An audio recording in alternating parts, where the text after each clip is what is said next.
Right now, let's take you through our top story tonight on Deep Dive. We delve into a 24-year-old boy's death. Northeastern boy, Angel Chakma, who was killed all because he did not look typically Indian. A young Indian is dead, killed not for a crime but for how he looked. 24-year-old Angel Chakma, an MBA student from Tripura, died after a brutal racial attack in Dehradun. His only mistake was that he objected to the racial slurs hurled at him. Angel lived in Dehradun's Premnagar area with his brother Michael Chakma. On the evening of December 9th, the two went to Silaki for work. They'd gone to a market, and while they were returning, they were confronted by a group of men. The abuse began. Those men started hurling racial slurs, questioning their identity, their appearance, called them Chinese. When the brothers protested, the argument turned violent. According to the FIR, Angel Chakma asked a question, that really haunts us. He asked a very pertinent question here. We are not Chinese, we are Indians. What certificate should we show to prove that? Minutes later, this boy was attacked with sharp weapons. He was struck on his head and neck so brutally with a weapon and a metal kada. He was critically injured, was admitted to the hospital for nearly 17 days before he succumbed. Police have arrested 5 of them: Avnish Negi, Shaurya Rajput, Suraj Khwas, Sumit, Ayush Barohi. And one man who is currently absconding is said to be the prime accused here. Reports suggest that he could have crossed over to Nepal, Yagya Avasthi. He's said to be Nepalese, and we believe that he may have escaped to Nepal. 25,000 rupees reward has been announced on his name as well. Teams have now been sent across borders to clamp down on him. But Angel's death here has really triggered such outrage across Tripura, Northeast and across India, if I should be honest. Student groups now say this is not an isolated case, but they're looking at a rising pattern against violence against Northeastern students or Northeast people has been on the rise in the recent past, they say. Racial profiling, abuse, violence. Angel, in fact, remember, is the son of a BSF Jawan. A BSF Jawan who's been posted along the borders of the Northeast to protect us. Imagine his son is not safe. The family says that they waited for nearly 12 days to file an FIR. That's the biggest shame here. The Uttarakhand government has a lot to answer. Opposition leaders say Northeastern students, Northeast Indians, in fact, on the whole, continue to be stereotyped. And this is one classic example, they say. They say, Gaurav Gogoi particularly, opposition leader, says that Northeastern people are misidentified as foreigners. They are mocked. There are slurs being hurled at them. In fact, it's true. A lot of Northeastern people are usually mocked by being called Chinese, by being called momos, by being called chow mein. Ridiculous words being hurled at them for no good reason, all because of their Mongolian features, just because they do not look like local Indians or like most other part of India. Does that mean they're any less Indian? This was the candlelit march that happened whole of last night, and Northeastern people are now coming together in solidarity, asking for stronger measures to ensure they are safe. We're going to take you through reactions from the family members and the opposition listening. मेरा लड़का खड़ा था, छोटा लड़का, उसी से फिर बात करने लगा। मतलब वो लड़का ने बोला मेरे को चीनी, मोमो, मतलब चाइनीज, ऐसे मतलब ऐसे गलत व्यवहार बोल देते, गलत बात बोल देते। फिर पहले तो मैं फोन में बात कर रहा था, उसने इग्नोर किया, बोला चलो दे तो बोलने दे, चुप रहा। फिर बाद में नोजी आ गया, ऐसे ज़्यादा ऐसे बोलने लगा, छेड़ने लगा। फिर इतना ही बोला छोटा लड़का ने, भैया आप लोग ऐसे क्यों बोल रहे हो, हम भी तो इंडियन है, ऐसे मत बोलो, ये बोला। ऐसे बोलते उसको मतलब उन लोग हाथ में कारा पहनते हैं, वो कारा से सिर पे मारा, पीछे साइड में मार के सीधा उधर नीचे गिरा दिया बच्चा। चकमा जी कैसे हैं? उत्तरमा जी ठीक है। बहुत हमारा एक्चुअली में बहुत ही दुखद घटना हुआ। हम सब बहुत दुखी हैं इससे, और इस पर हमने बहुत सख्त कार्रवाई के लिए कहा है यहाँ पर, है ना। और 4-5 लोग जो भी इसमें थे बदमाश, 5 गिरफ्तार कर लिए गए हैं, जो भी इस घटना में जिन्होंने भी अपराध में किया है। और एक कोई नेपाल का था, शायद वो नेपाल भागा हुआ है, कहाँ है, तो उसके ऊपर इनाम यहाँ घोषित हमने कर दिया है, और उसको पकड़ने के लिए भी टीम वहाँ पर भेज दी गई है पुलिस की ना। जो जस्टिस चाहिए वो जरूर करेंगे। 5 आदमी अरेस्ट हुआ है और 1-2 शायद और बचा है, और उनको पकड़ने के लिए ऑलरेडी लोग भेजा भी है, और मेरे ख्याल से वो पकड़ा जाएगा। मैंने कहा किसी जगह में भी कुछ गैप नहीं होना चाहिए। उन्होंने मुझे एश्योरेंस किया है कि इन लोगों को जो जस्टिस देना है वो जस्टिस दिलाएंगे और उनको अभी 5 आदमी को अरेस्ट किया है। हम ये अपेक्षा करेंगे कि अंजल चकमा के मामले में जल्द से जल्द कानूनी कार्रवाई हो, जल्द से जल्द कोर्ट में ये केस दाखिल हो, जल्द से जल्द और सख्त से सख्त सजा उन लोगों को मिले और पूरे देश में ये जानकारी फैले कि कैसे इन लोगों को कोर्ट के द्वारा जल्द से और पूरी पुख्ता जांच के साथ इनको कानूनी दंड दिया गया। Well, there you have it. Opposition leaders, of course, condemning the ruling BJP at this point, asking why no. First of all, why was there a delay of the FIR being filed for nearly 12 days? And they're looking for stepped up security for the northeastern community. Clear, pertinent questions being asked of the government at this point, and they are answerable. It's very tragic to see Angel Chakma, his perpetrators, at least the one prime accused who's gone absconding. The 5 of them have been arrested, 1 more is still absconding. But had the police acted sooner, then possibly this prime accused would have been in their custody. But let me introduce our guests for a little more on how far is it true that the northeastern community in India are feeling extremely insecure and unsafe at this point. Professor Prasanjit Biswas, Professor of Philosophy, Northeastern Hill University. We have also Hijang Misao, social activist, Northeast. Also Professor V. Rajalakshmi, who's a sociologist. Thanks very much, all of you. If I could go on to Hijang, would you want to tell us about Angel Chakma's incident? I'd like to ask you, in reality, do you believe that there are rising attacks against northeastern people in India? Is there a crisis that we are staring at, and this is one casualty of them? Well, thanks for the show. I would start by saying that I was also one of the victims of this racism. When I was in Gujarat, way back in 2013, I was asked from which country I am. And people used to call me, are you Chinese? I keep saying I'm Indian. In spite of speaking Hindi, the people out there keep calling me Chinese, and they even asked me to teach them Kung Fu. And I told them I'm Indian. And there was one guy who completed his master and asked me from which country I am and from which place I was. And I said I'm from Manipur. And he was asking me, which country is Manipur? So that was one of the stark reality which every northeastern people is facing outside the north state of India. And That people of racism India, against, in fact, don't even know the difference between northeastern states. They think all northeastern states are the same kind. That's very unfortunate. Yeah. And one of the sad part is like, I mean, the racism against the people of the northeastern part of India is a painful reality. And I would call out to every Indian to at least go through the history of India, how much we are contributing towards India's independence. And one of the sad thing is like your looks. What is the definition that has to define one's identity as Indian? So just because you look somehow similar with the Chinese, if your safety and if your security in other part of India is always a question, then we need to ask among ourselves, where is our education? So how do I need to look so that I am considered as Indian?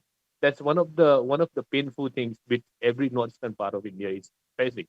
So the incident which is happening just recently, where brutally and which is also racially motivated assault on this Angel, is not something which is isolated crime. This is something which has been already, going like a trend. We're back in 2014, Nido Tanya was killed brutally. And there were also incidents of many northeastern people, not only in Dehradun, not only in Delhi, in other cities where they feel unsafe in spite of being Indian. So it is very unfortunate that in your own country, in your own land, you feel unsafe. This is something which the authority who are in power needs to look very seriously and come up with some kind of legislation where anti-racism law is enforced and every northeastern part of India feels safe wherever you are and whatever you do. So therefore, I would also call out to every Indian, also to authorities, let's consider, because my look, it should not be a concern for me when I'm outside the northeastern state. When you are saying India, northeastern part of India is an integral part of India, it's not only the land, it's also the people. The people, their culture, and their language. This needs to be accepted and this needs to be recognized. Unless such things are done, I think our safety, our security always is a big concern. No, absolutely. That's the beauty of India. As much as we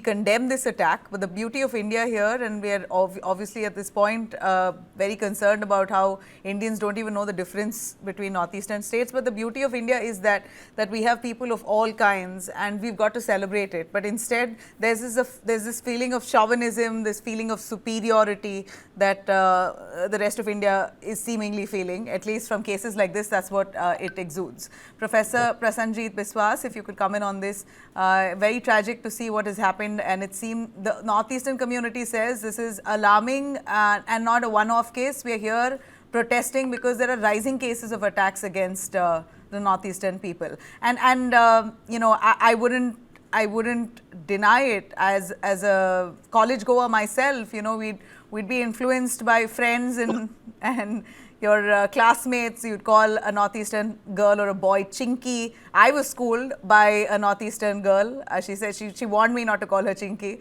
and so I didn't know what was so offensive at that point, and now I do realize it.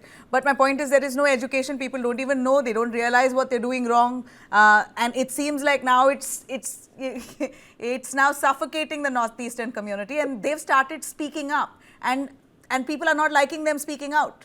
And look what happened to this Angel Chakma. Because he spoke out, he bore the brunt of it. Yes, I mean, if voice of the victim is heard properly, probably these kind of dehumanizing incidents would come out, will come down.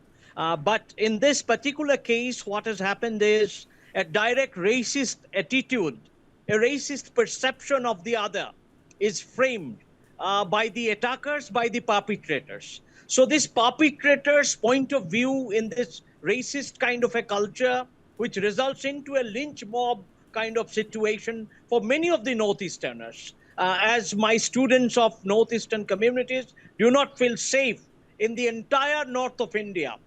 South of India doesn't have much of these incidents, but north of India has been precariously having one after the other incident, and we can list many of these people who are lynched and killed. So this is extremely dehumanizing. And from this dehumanizing kind of a practice, we have to take a lesson. The lesson is that the whole idea of India needs to be recast. India cannot be recast in terms of dominant communities, dominant identities. The marginalized, the unrepresented voices, the different kind of people with a different kind of look, attitude, culture, faith, etc., are to be included within the very idea of India. I'm afraid that idea of India has remained exclusivist or exclusionary. And this has resulted into a feeling that India is only constituted by a certain mainstream. India does not include others who are distant from the mainstream. So this distance results into a kind of ignorance, a kind of non-knowledge, a kind of deliberate neglect or deliberate misrecognition, I would say, of the Northeasterners by the mainstream communities, and especially among the youth. When youth exude a certain kind of strength, a certain form of coming together in the form of a collective, that collective intention goes against the very idea of accepting the other, respecting the other. So therefore, that kind of collective mindset of virile kind of a racist mindset needs to be corrected. Correct. And mere You know, education is not going to correct I it. think it's It needs less. a legal solution. It's It less to needs a do with legal solution. intolerance. I see less of intolerance, more of a superiority complex. You know, that we are better than you. I don't know why. When we talk about Chinese per se, or we talk about Koreans or Japanese, there's this newfound respect that Indians have for them. But our own northeastern people, we think very low of. Why? That's because we are not able to place our own idea of self amidst others. Our own internal others become our own other. While we try to contrast ourselves in terms of national identity, we are not able to come to terms with regional and local identities. Now that there is a diaspora starting from Upper Mekong down to Northeast, and anthropologists have found a certain kind of ethno-racial similarity. There is a history of migration. The entire trajectory and the history is totally ignored in our mainstream understanding of what our nation is constituted by. Therefore, the map of India has to be understood by inverting it and starting it from the northeast of India if we have to establish a semblance of equality or a semblance of social harmony. Probably we need to undertake this project more seriously at the cultural level and also at the political level. Absolutely. And then we formulate a law. As my friend Misao was saying, we need a strong anti-racist law. Misao himself is a Kuki gentleman. I belong to the Northeast. I grew up in Kohima. I grew up in Silchar. I grew up in other places of Northeast. I know what kind of a pain has been inflicted in last 75 years by totally ignoring, by totally neglecting, sidelining, marginalizing, and then othering, and then committing violence repeatedly one after the other cases. And there is no justice in all these cases. So therefore, we are in the knowing face of a total darkness which our Northeastern brothers and sisters are facing in their mind because of this continuous... It plays a lot on the psychology of people in the Northeast. As much as we think it's, you know, what's such a big deal? You know, people casually say chinky. It's so casual. Why should that hurt? So what if we call you Momo? South Indians are called Idli Dosa. You know, silly things like that. But it kind of, why are we normalizing this language, this absolute filthy language that India is normalizing? Why are we making this acceptable? Professor Rajalakshmi? You know what happens is that India is a multi-ethnic society. Now, from the beginning, or rather, there is always this whole concept in our society about us and them. Like in the sense that, you know, if I'm a North Indian staying in South, there is always this North-South divide. And unfortunately, when it comes to Northeast, a lot of us, I mean, now that, you know, we have reached a stage where we have understood the different states of Northeast, okay? And there are a lot of, you know, awareness now in many universities. There is a lot of intermingling, there are understanding. Yeah. At one point of time, this understanding was not there. Yeah. I agree that 15, 16 years back, this understanding was not there. When I was a student, I was told deliberately by my teachers that it is very wrong to use the word chinky. Then we would ask them what else to use. Okay. As much as I'm a South Indian staying in Delhi, most of the times I used to be called Madrasi. And I used to keep telling them, no, I'm from Andhra Pradesh. There is Tamil Nadu, then there's Karnataka, and then there's Kerala. Okay. So one point of this whole stereotyping is mainly because of unawareness and having a little lack of knowledge, because the exposure was not that much. Today, there's a lot of exposure. People do understand each other and all. This incident, it's a very, very unfortunate incident which should not have happened. But many a times what happens is that when there is a conflict, when there is a fight, when there is some kind of a clash, then you tend to use certain words, statements which you want to deliberately and emotionally hurt the other person. And the most immediate, expression which comes is, for a person who is from the Northeast, is chinky, Chinese, or Momo. That's a very this thing. And whereas we have to, the young people, obnoxious. Everybody has to be told that these are the words which emotionally hurt the others. I'm South Indian too, ma'am, and I will not tolerate someone calling me Madrasi. It's not like I'm so insulted by it, but I believe that, Yes, like you yes, rightly said, there are different states. I belong to Karnataka, so absolutely. you got to have that demarcation while you speak, right? There should be Yeah, context. it's very important. I, for one, will try to educate the other person, and I Very will speak important. out. But what we see by and large is the northeastern community people are largely very timid. They're very soft. They don't want to get into a confrontation. They politely, they don't even acknowledge it. Sometimes if they're angry, they walk away. They don't even get into confrontations. They're very soft and polite, and they don't want to get into any kind of mess, right? And I think sometimes it becomes very that's difficult. worked against them. That's worked against them.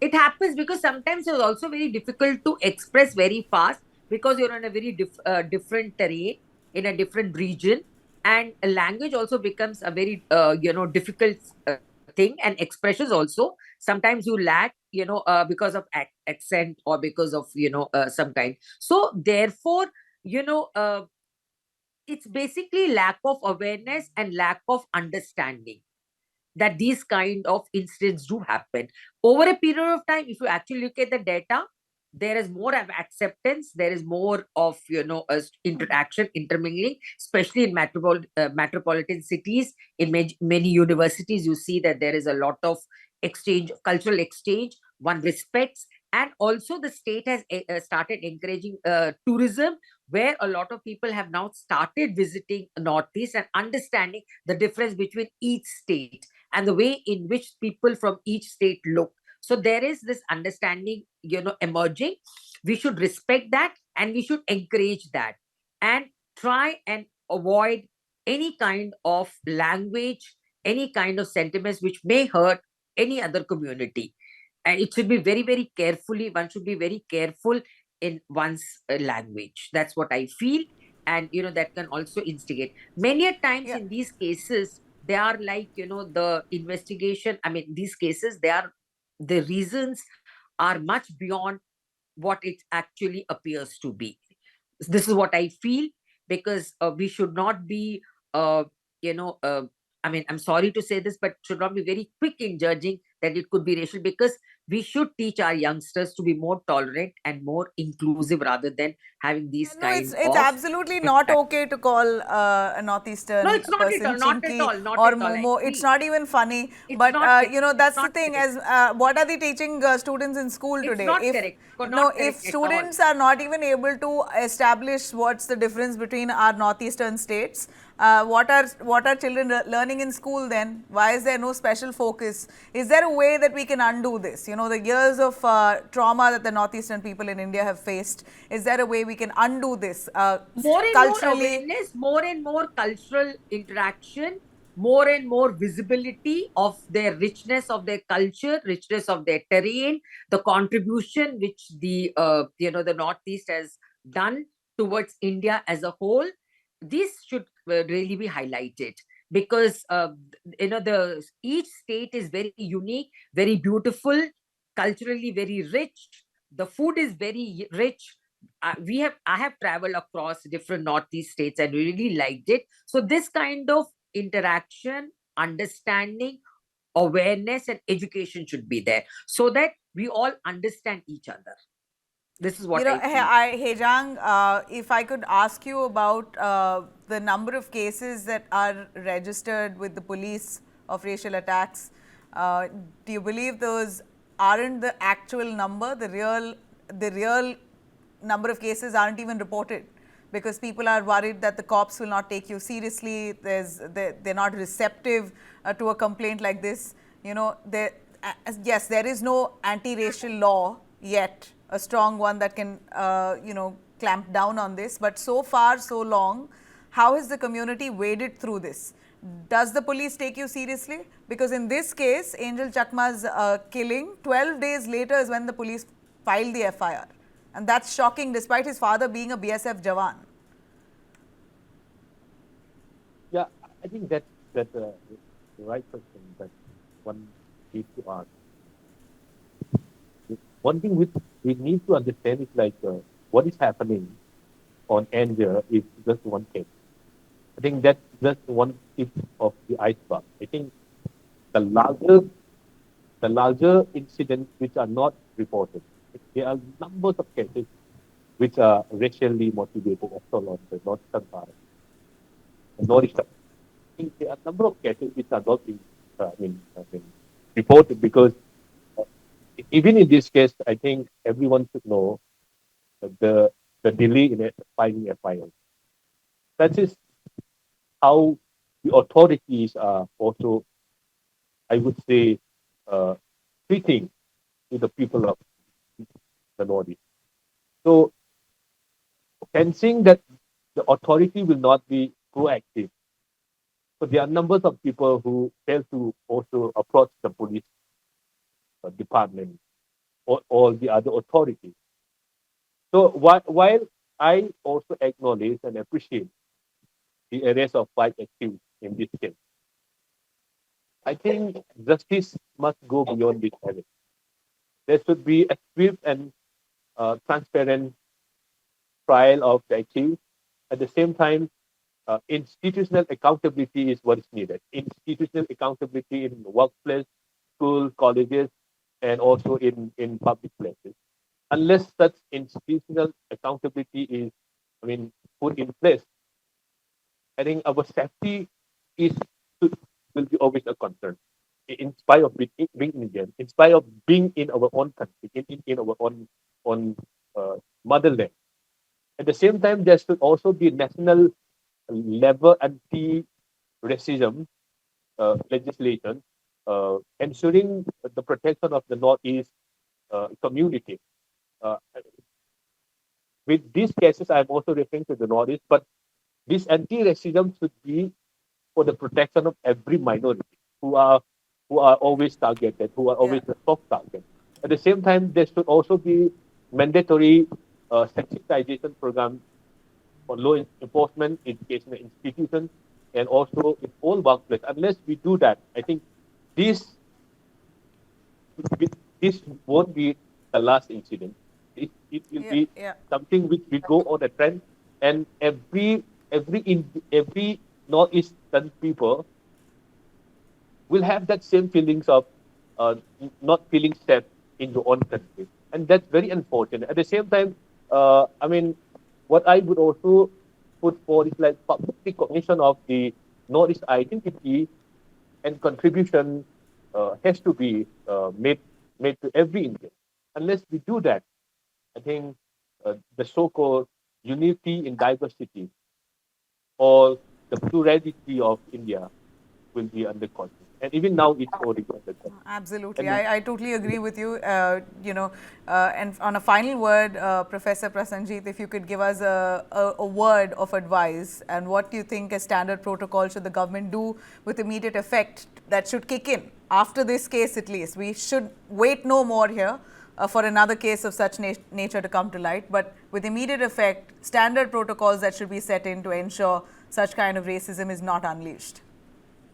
First thing is to totally disband the slurs that have been used before they are killed. The second thing is that formation of a mob and a lynch mob, that has to be properly tackled by forming laws that completely disband this kind of a formation of a lynch mob.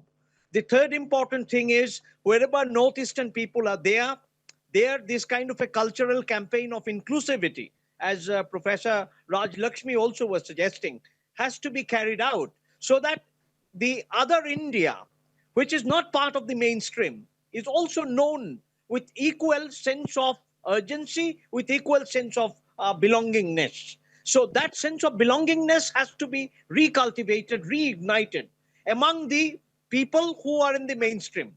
And that is one task that has to be taken up by the mainstream itself.